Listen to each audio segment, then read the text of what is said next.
ভগবান, তুমি যুগে যুগে দূত পাঠাইছ বারে বারে দয়াহীন সংসারে।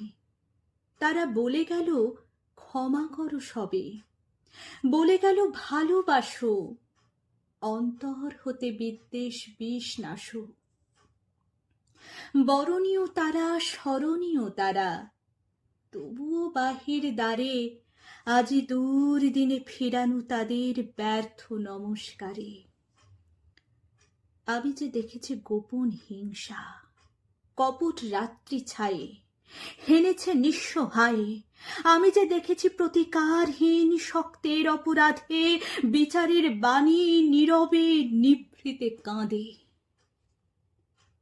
আমি যে দেখিনু তরুণ বালক উন্মাদ হয়ে ছুটে কি যন্ত্রণায় মরেছে আজিকে নিষ্ফল মাথা কুটে। কণ্ঠ আমার রুদ্ধ আজিকে, বাঁশি সঙ্গীত হারা অমাবস্যার কারা লুপ্ত করেছে আমার ভুবন দুঃস্বপ্নের তলে। তাই তো তোমায় সুধায় অশ্রু জলে, যাহারা তোমার বিষাইছে বায়ু, নিভাইছে তব আলো। তুমি কি তাদের ক্ষমা করিয়াছ? তুমি কি বেসেছ ভালো?